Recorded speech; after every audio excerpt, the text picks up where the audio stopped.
Welcome to CLIC Connect. I'm your host, Craig Sullivan. Today, we've got a new guest, somebody that I don't think you've met yet, Kevin Lipson. He is with RealINSIGHT Marketplace. Kevin, welcome to the show, and how are you? I'm doing well, Craig. Appreciate it. Thanks for having me. My pleasure. Kevin, would you tell the audience about yourself and your firm, please? Yes, absolutely. So as you mentioned, RealINSIGHT Marketplace is part of CW Capital. CW Capital is an investment grade special servicer. We have about $179 billion that we're the named special servicer on across all asset types. Aside from that business line, we have RealINSIGHT Marketplace auction platform, which is a marketing execution platform for selling both CW Capital's assets, but mostly third-party assets, where we market it in tandem with a broker over a 45-day marketing period, go to auction over 2 days, and allow for a non-contingent close 30 days thereafter. Yeah.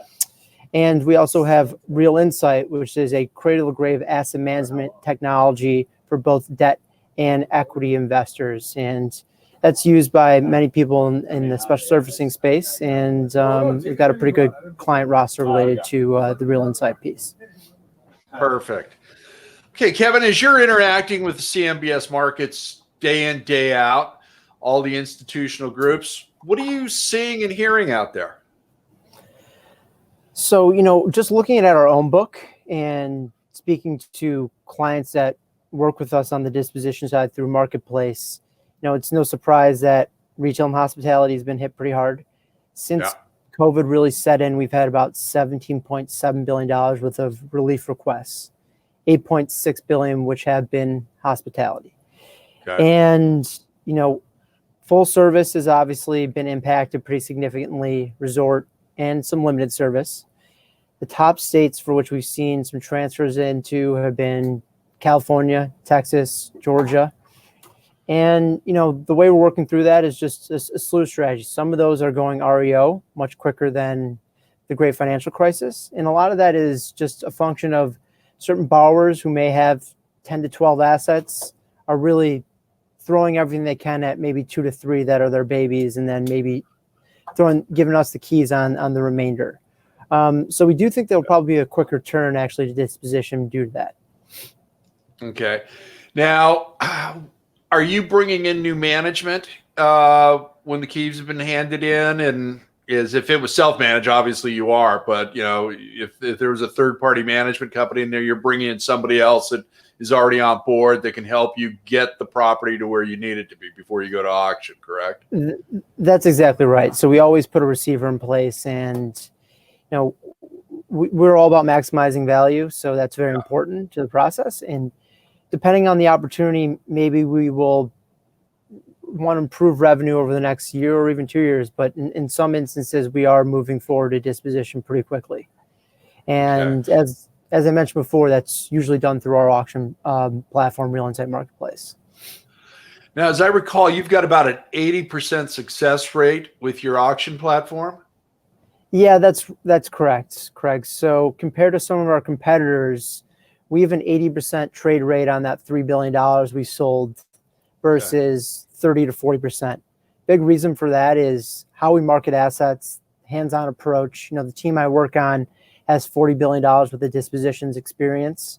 Okay. And, it's a true partnership in terms of how we go out and market these assets with the listing agent who provides tours, is boots on the ground and knowledge related to the opportunity. Whereas we're really going to broaden out that reach and corral those buyers into an auction and drive pricing and have date certain execution through a non-contingent sale. Okay. That's great to know. And congratulations on your success and your performance with that side of your business. Kevin's also going to be joining us for CLIC 5 this year, and there'll be details following on that. Okay, we got a lot of capital sitting on the sidelines right now. Where do you think that's going to be going? What's your anticipation for 2021? At our firm, we say 2021 is the year of the hotel. I think Q3 and 4, a lot of the product that is either balance sheet with lenders or is in special servicing will come to market. And even through this past year, the discount has not been that significant. We've only seen really a 10 to 15% discount on 2019 pricing. And that's largely indicative of there's a lot of capital chasing deals. Another reoccurring theme we've actually seen in the hospitality space is a conversion to multi. We did a handful of deals this past year where the end investor did convert to multi, and that's been able to drive pricing for sellers as well. So look, I think to a degree, even some of these markets were oversupplied, and COVID is right sizing that supply. But we do expect there to be a flurry of activity, and now we're starting to see the financing come back and play. SBA's available. CMBS is slowly starting to creep back. So got some ways to go there. Love that. Yeah, which is great. And look, we've had some good trades this year. We sell notes as well as assets. So we sold even a note secured by a full service hotel in Secaucus, New Jersey, where we had 200 plus signed CAs, 18 registered bidders, and our top bid was almost 2 times where the broker's BOV was. Wow. And that was a tough deal.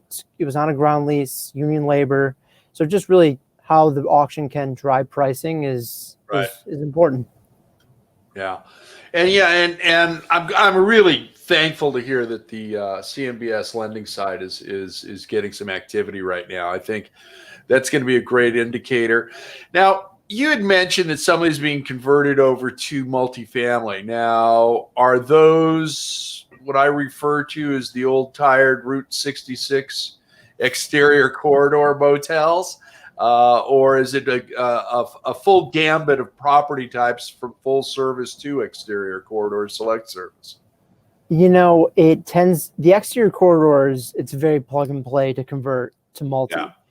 But there are some select serve assets that are a bit of a heavier lift that are in urban core where the investors have been looking to convert to multi and have executed those strategies. We do a lot of that legwork on the front end in terms of speaking with the city, ensuring that the zoning will permit that conversion, and just creating optionality for the buyer pool. Perfect. Kevin, this has been an absolute pleasure. You've got an open invitation, my friend, to come join us anytime on CLIC Connect. So how can people get a hold of you? Let's give you and your firm a shameless plug, please. Well, I'll be sure to pass along my contact details. But yeah, we would love to help anyone and everyone related to educating them on what's going on in the market and any potential acquisition as well as disposition opportunities. Perfect. Kevin, thank you again. And I'd like to thank you, our audience today, for joining us. This has been a great episode having Kevin join us. And, I want to thank our production partners, Chicago Title Insurance National Commercial Services Group, based right here in Southern California, and they go all across the country, obviously, and our friends at Red Roof Franchising, because without them, we wouldn't have a show. If you have an opportunity, please go to our YouTube channel, subscribe, ring the bell, get notified of all of our updates, and we've got lots of information coming out on the California Lodging Investment Conference as well.